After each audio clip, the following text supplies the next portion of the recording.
Dari tim penengah, tepuk tangan semuanya. Dari sana ada one and only Vino Izel yang sekarang sudah punya pacar. Aulia Pandera dan Najwa. Bejejer.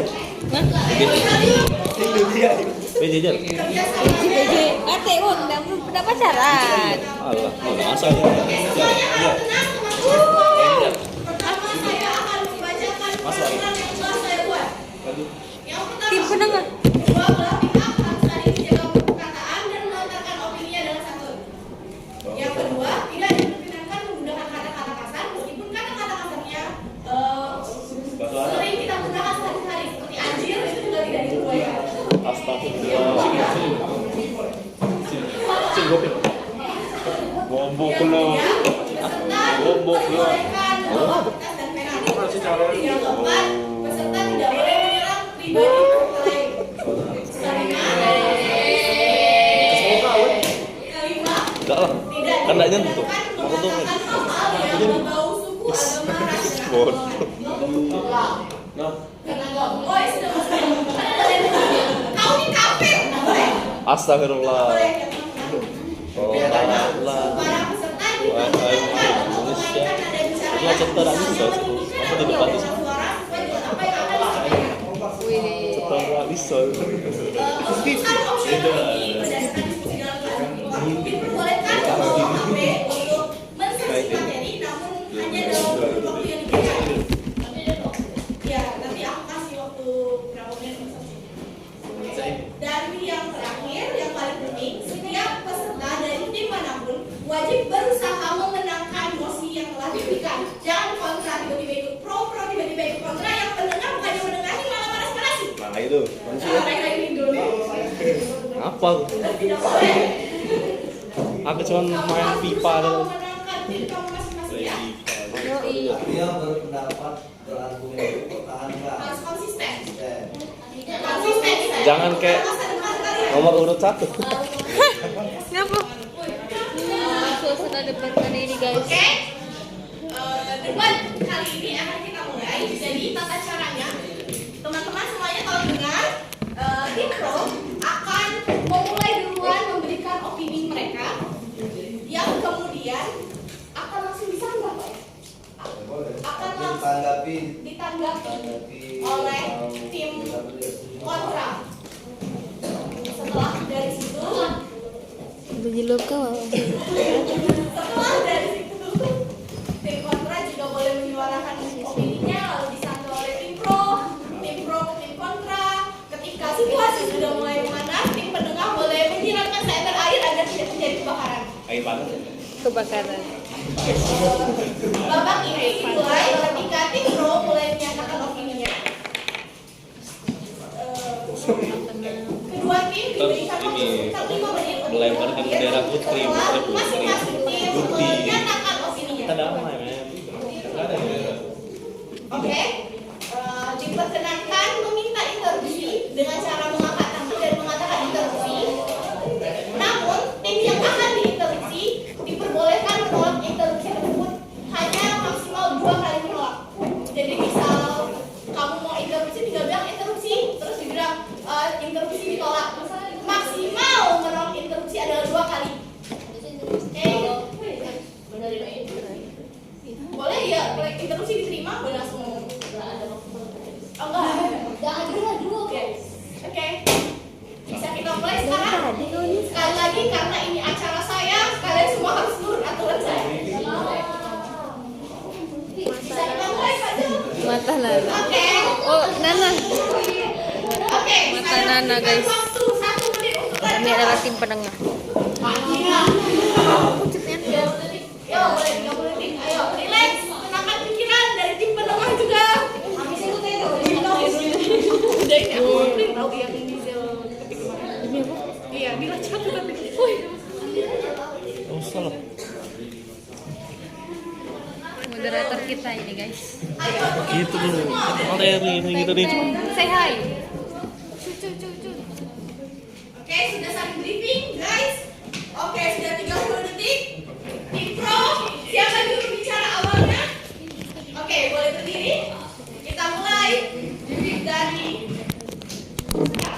ngomong pegang ini yang ngomong. Jadi tenang semua. Jadi hari ini saya akan memberikan opini saya kepada musi hari ini. Ini apa, Dan Bang? tentang bisakah negara kita menjadi negara Islam. Ya. Menurut saya bisa, karena Indonesia sendiri itu merupakan negara dengan mayoritas penduduk muslim terbanyak di dunia. Yang menduduki posisi nomor 1 yaitu dengan 240,62 juta jiwa. Yang selanjutnya diikuti oleh negara-negara Arab di dunia. Jadi kenapa bisa menurut saya? Karena semua konsep-konsep dasar bernegara yang diajarkan dalam Islam telah sesuai dengan norma, budaya, adat, dan kehidupan sehari-hari. Sehingga Islam dapat dikukuhkan sebagai landasan dalam bernegara dengan tetap menggunakan konstitusi UUD 1945 yang telah disesuaikan dengan ajaran Islam. Ya, boleh. Oke, setelah kalian mendengarkan pernyataan dari teman saya tadi, saya selaku tim Pro menyetujui mosi tersebut, yaitu mungkinkah Indonesia menjadi negara Islam. Hal ini dikarenakan seperti yang telah disebutkan tadi, Indonesia itu merupakan negara muslim tertinggi di dunia, yaitu sebesar 240,62 juta. Hal ini juga DKI Jakarta, seperti yang kita tahu, DKI Jakarta merupakan ibu kota negara Indonesia, yang dimana pastikan banyak ada beberapa dari orang datangan ke Indonesia. Jakarta saja yang dimana yang kita tahu dia tuh banyak modernisasinya, dia itu tiap tahunnya memiliki kenaikan persentase dalam jumlah penduduk yang memeluk agama Islam. Seperti diketahui pada tahun 2019 sejumlah 9.213.930 dan selanjutnya yaitu menaik di tahun 2020 sejumlah 9.376.385 dan yang terakhir pada tahun 2022 sejumlah 9.491.619. Jika diketahui dari data tersebut dapat kita simpulkan bahwasannya makin tahun ke tahun yang memeluk agama muslim itu meningkat. Kali ini saja bisa seiring bertambahnya zaman dan tahun bisa mendiskriminasi negara-negara lain yang dimana dia tuh memeluk agama non muslim. Hal ini juga diketahui dari data Indonesia.id, Islam itu memiliki jumlah pemeluk sejumlah 241.696.189.000, sedangkan agama Kristen, Katolik, dan Buddha memiliki jumlah pemeluknya sekitar 20 juta, 8 juta, 4 juta, dan 2 juta. Sudah selesai menyampaikan dari apa? Sudah selesai? Ada lagi yang mau menambahkan? Atau lebih baik disimpan? Masih ada materi. Tadi kita tidak ngomong ya. Kita ini cuma ini orang yang Oke, argumen. semuanya tenang, teman-teman. Tidak kita bukan lain, kita cuma rangkum argumen kita.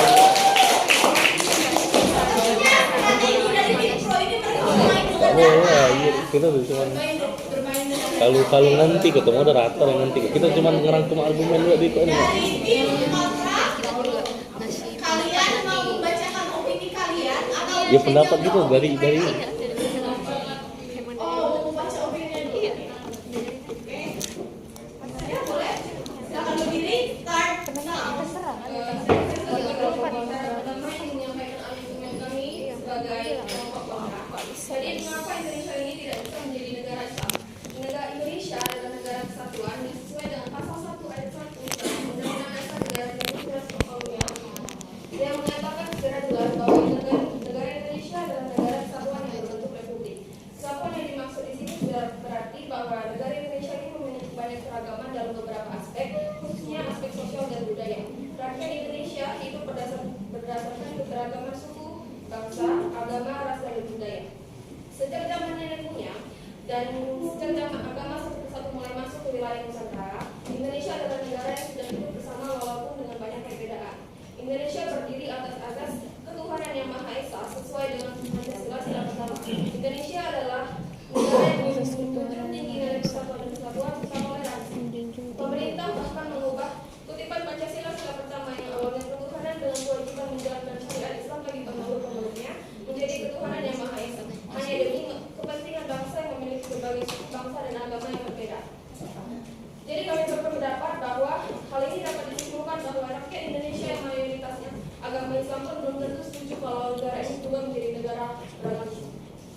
K-pop, K-pop, ya, K-pop. Tadi saudara kita telah Dan bertahun-tahunnya dari tim ya kontras ini. pokoknya Apakah dari walaupun kalian mayoritas Islam tetapi bahkan enggak apa yang silang dilakukan oleh kayak tim pernapasan Pro? juga Oke, waktunya udah 3 menit lagi, silakan. silang Tadi pertama berdasarkan apa yang Aulia omongin, kan dari Musa, guys. dari periode agama Islam itu meningkat dan itu menjadi opini kalian kalau negara Indonesia itu bisa menjadi negara Islam. Menurut saya itu tidak menjadi alasan yang absolut karena agama Islam negara Islam sendiri itu definisinya adalah negara yang setiap perilaku politiknya dan didasarkan atas nilai-nilai atau ajaran agama Islam yang bersumber dari Al-Quran dan hadis Nabi Muhammad SAW. Kita lihat sendiri kan kalau hukum di Indonesia ini tidak bisa semata-mata atas dasar Al-Quran atau semata-mata atas dasar bertambahnya jumlah pemeluk agama Islam. Jadi kuantitas tidak menentukan kualitas ataupun tata cara jalannya kehidupan suatu negara. Jadi agama dari negara itu tidak bisa disambungkan atau disambungkan secara mudah seperti itu. Hanya sekedar secara kuantitas saja. Terima kasih. Oke, ada lagi, masih ada 2 menit. Ada lagi yang mau menambahkan? Sudah? Tidak ada? Oke, teman kita dari tim Pro bisa menanggapi. Siapa yang mau menanggapi boleh berdiri? Oke, mulai dari sekarang 5 menit ya. Baiklah, di sini saya akan menyanggah pernyataan dan opini dari Kalisa, yang dimana belum tentu seluruh negara Islam itu isinya Islam. Ya, contoh kita ambil contoh saja dari negara Arab Saudi. Negara Arab Saudi itu kalian sudah tahu sendiri kan kalau negara itu tuh dikenal dengan negara Islam yang dipimpin oleh khalifah, yang dipimpin oleh parlemen lainnya. Nah, kita bisa lihat sendiri kalau untuk sekarang ini negara Arab Saudi itu sudah beragam sekali agama yang ada di sana, mulai dari Kristen dan intinya bukan dari Islam. Nah, Indonesia sendiri itu juga sama kan dengan Arab Saudi. Mayoritas agamanya adalah Islam dan juga masih ada agama-agama lain yang selain Islam. Jadi di situ kita bisa ambil pendapat bahwa Indonesia mungkin bisa saja menjadi negara seperti Arab Saudi, yaitu negara Islam, karena tidak semua negara Islam itu beragama Muslim. Terima kasih. Ini bisa disangkal. Sebenarnya poin yang perlu dilakukan yang ini kan tadi sebenarnya kan Tak ada kot lah dari definisi negara Muslim. berarti sebagai kelompok pro yang sebagai kelompok penyanyi juga menyampaikan kalau memang sangat mungkin utarakan juga konsep yang bagaimana nanti kan jika kalian sudah menyampaikan konsepnya kan didengar oleh kelompok jadi itulah yang kita menjadikan berdebat. Kalau untuk berdebat tentang jumlah penduduk yang tentu Indonesia penduduk menjadi pas. Dan berdasarkan data yang telah diambil oleh tim Pro, Indonesia merupakan negara pertama di dunia dengan penduduk muslim terbanyak. Oke. Dia mengangkat Arab karena Arab kecil kan? Udah guys. Kalau mau masih ada loh, baru 1 menit 15 detik tadi. Untuk opini dari saudara Itu kita. juga boleh sambil bertanya kepada baik pro maupun yang kontra. Tidak boleh. Boleh, artinya begini untuk menguatkan mereka. Sampaikan saja yang bagaimana konsep yang diajukan agar negara Islam itu terdiri di Indonesia itu bagaimana moderasi belum disampaikan. Jadi belum paham kira-kira gitu kan. Itu disuruh Suram. argumen-argumen. Kita pengalaman itu. Pengalaman di mata. Dia paham lah. Nanti oleh penyaji, ya, konsep-konsep Penangannya penyaji bisa itu kontra kan? yang menguatkan mereka untuk Harus netral lah nih, nggak boleh memilih. negara Islam Di akhir nanti ya boleh Kita mau langsung lompat ke konsep negara Islam yang telah kalian pikirkan atau gimana? Atau kalian langsung mau menjawab mau menyanggah perkataan Tidak guys, Oke, langsung konsep. Boleh? misalnya Karena tadi sudah 1 menit 15 detik berarti sisa waktunya tinggal 3 menit 45 detik. iya Betul? nah itu Ya. Dimulai dari ngomong sekarang gitu sampai nah kita nambahin pendapat mereka jadi saya TikTok, TikTok, TikTok. Pasti 5, 6. Ya enggak sih. Oke, Kalau- jadi kalau berbicara mau itu mengenai memihak benar dia. apakah Kalau pindah-pindah tuh jadi dia memihak-mihak. negara tersebut menjadi negara Islam? Netral tuh netral nih kan tuh. Apabila suatu tempat Netral tuh terdapat bersih. minoritas, maka akan menyingkirkan suatu minoritas. Hal ini juga secara tidak langsung Ya Allah, ya semalam Indonesia ya. itu sudah menerapkan sedikit negara Islam. menyampaikan Sebenarnya argumen kalau dari ngomongin sudut pandang mungkin atau kedua enggak, sisi mungkin aja. Iya, Tapi ada kalau secara argumen keseluruhan, atau sanggahan mungkin dia bisa terjadi secara perlahan-lahan. Jadi dua-duanya. Karena, iya kita bisa dukung bisa diperlukan nyambung juga dalam suatu negara itu pasti perlunya partisipasi pemerintah. Pemerintahnya juga ngasih kebijakan kepada masyarakatnya untuk bisa menerapkan ke agama Islam dalam suatu lingkungan. Nah, sekarang tuh pemerintah tuh udah mulai nih ngasih kayak penyuluhan itu seperti kayak kita misalnya sekolah. Kan sekolah sekarang sudah menerapkan sistem pengajian pagi, pengajian duha. Hal itu kan bisa meningkatkan keagamaan seseorang. Selain itu juga di era digital sekarang penyebaran dakwah itu bisa sangat mudah dilakukan. Hal ini bisa lewat tren TikTok. Kalian pasti pernah kan dengar di TikTok ada orang dakwah. Nah, secara nggak langsung bagi orang yang agamanya kurang teguh itu bisa memperkuat iman dari seseorang tersebut. Selanjutnya, di dalam negara Islam itu terdapat aturan tertulis. Yang pertama itu ada cambuk, potong jari, dan kayak sanksi yang berat lainnya. Selain itu juga ada cara berpakaian, minuman keras, sama sholat. Itu di Arab Saudi. Kalau ada yang melakukan kejahatan itu tangannya langsung dipotong.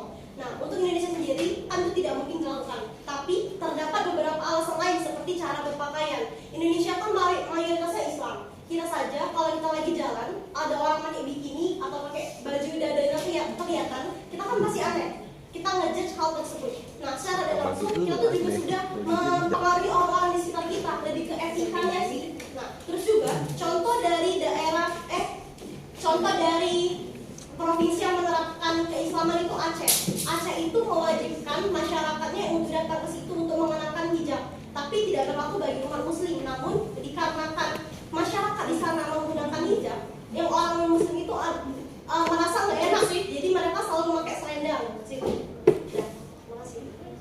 Interupsinya mau diterima gitu loh? Diterima. Oke, jadi sebenarnya tapi di Aceh itu yang aku tahu ya, dia tuh yang penting pakai jilbab aja. Tapi kalau misalnya kayak semacam dark side, dia tuh asalkan pakai jilbab, tapi kalau tangannya pendek pun itu orang lihatnya apa-apa. Jadi kita skip ya. Kita di Indonesia itu punya Pancasila. Pancasila itu sila utamanya ketuhanan yang Maha Esa. Itu enggak mengarah ke satu agama doang, itu juga ke banyak negara, banyak agama dan bersifat universal. Jadi kalau misalnya kita mau membentuk negara Islam di Indonesia, itu tuh sangat tidak memungkinkan, mengingat kita memiliki banyak keragaman suku, ras, dia banyak, dan juga kita di sini bahas sejarah ya. Dari pembuatan Pancasila, ada Sumpah Pemuda, itu yang bikinnya ada Jong Sumatera Nenbon, Jong Java, jadi bukan cuma masyarakat muslim aja. Dan juga kita itu dari awal bener Nusantara ini ada, kita tuh lebih besarnya tuh apa? Kerajaan Hindu Buddha, bukan Islam. Ada Majapahit, Sriwijaya, dan juga ada Sumpah Palapa yang disebut oleh Gajah Mada, itu yang menyebutkan kalau akan menyatukan Nusantara. Jadi sangat tidak memungkinkan untuk Indonesia menjadi negara Islam mengingat sejarahnya sejak awal. Sebenarnya di sini nih kalau bisa disangka ini banyak Kalau tidak salah tadi di awal saya meminta untuk menjelaskan konsep negara Islam yang ada di pikiran kalian. Saya rasa kalian belum terlalu jelas menerangkan tentang konsep dari negara Islam itu sendiri. Mungkin boleh dijelaskan sembari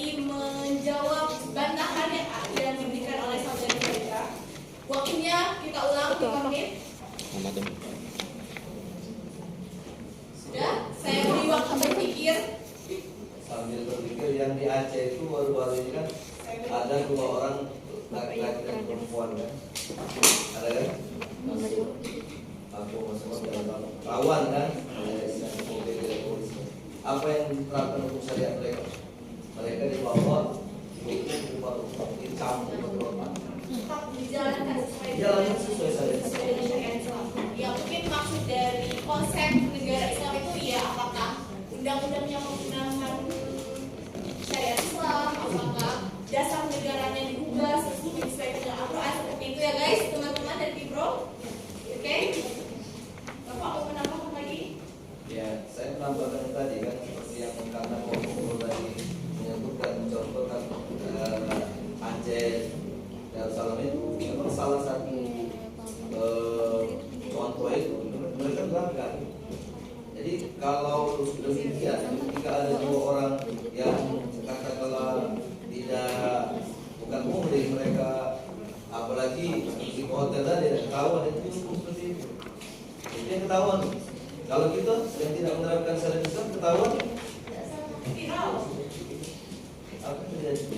Nah, disitulah peran hukum negara Islam itu supaya satu dari segi etika, bahwa bagaimana hukuman diterapkan, sehingga edukasinya bagaimana? Edukasinya konsep. 30 detik lagi.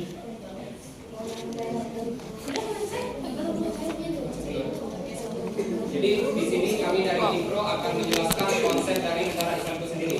Jadi negara Islam itu berarti negara Muslim atau negara Islam. Ini mengacu pada suatu tata atau hukum dari negara tersebut yang mengacu pada Islam dan dari Al-Quran dan hadis, dan di situ jadi konsepnya itu negara Islam itu juga dipimpin oleh khalifah yang disebut juga itu tatanya itu sebanding dengan presiden kita sekarang, presiden kita gitu maksudnya. Jadi khalifah itu merupakan pemimpin dari negara Islam. Kalau negara republik itu kan presiden.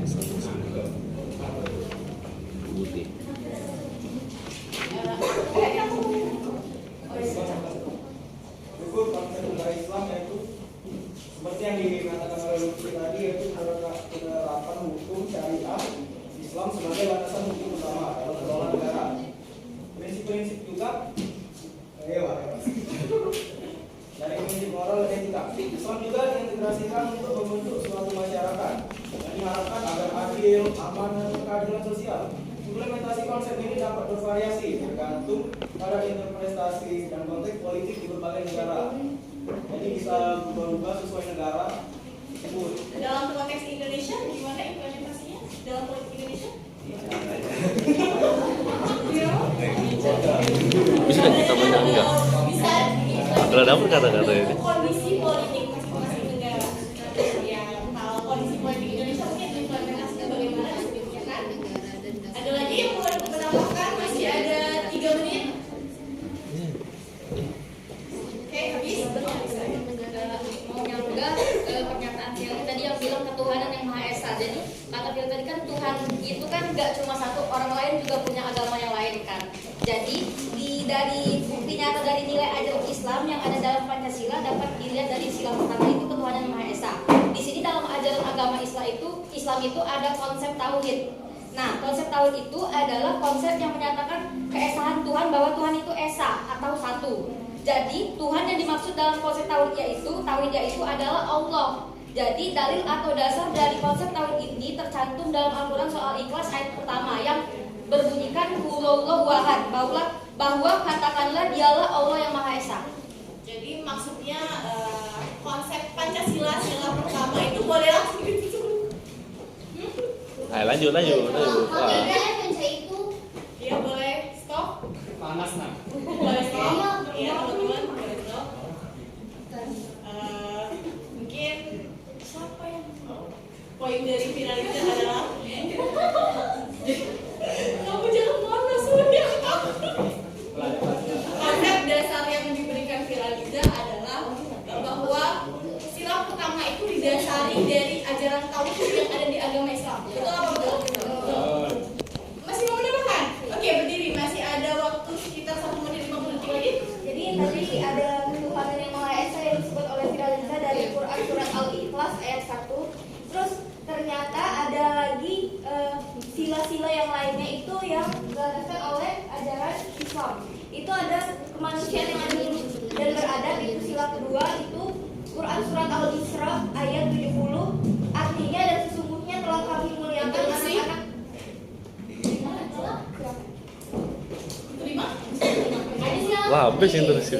Wah, kalau ini kan Kamu boleh olah 2 kali. yang bagus juga 2 kali.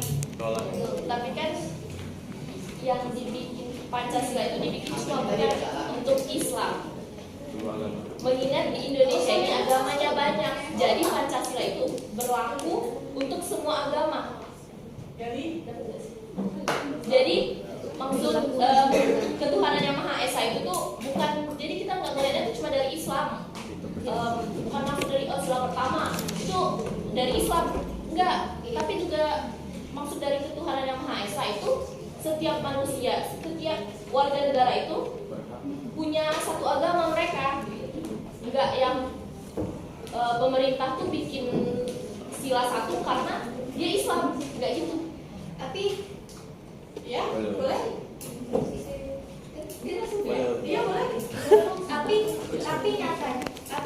nyatanya dari Pancasila itu dibentuk dari ajaran Islam.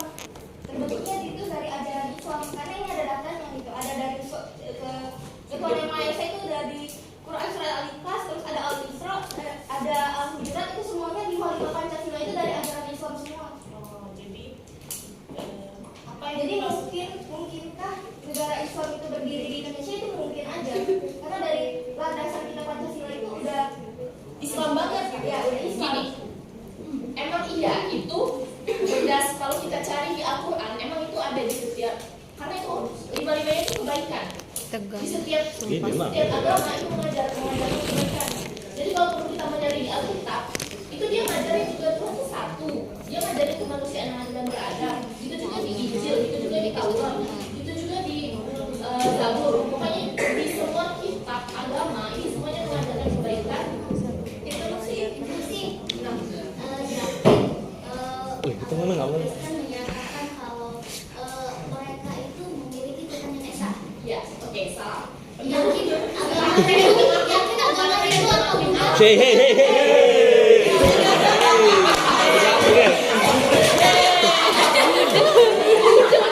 Satu. Apakah agama Hindu dan agama Buddha memiliki Tuhan yang Esa? Mereka sadar dewa yang lebih dari satu. Ya benar. Iya, langsung aja.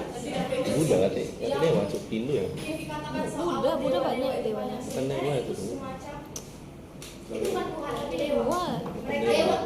Mereka tetap punya Tuhan satu, Sang Hyang Windy kalau salah. Jadi Tuhan tetap satu, dewa itu berbeda dengan Tuhan. Buddha tuh ajaran sih. Kalau gitu ya. Buddha, Oke, jadi kalau Buddha kalau dewa itu gak campuran. Tadi kan Ratu sempat bilang kalau bahwasanya dari 5 sila Pancasila itu sudah sesuai dengan syariat Islam. Tapi kayaknya itu rasa sudah cukup, tidak perlu merubah suatu negara yang sudah berbentuk republik dengan ideologi berpancasila, hal yang itu menjadi suatu syariat Islam. Dalam undang-undang dasar, jika kita bahas soal zina, tadi kan zina kan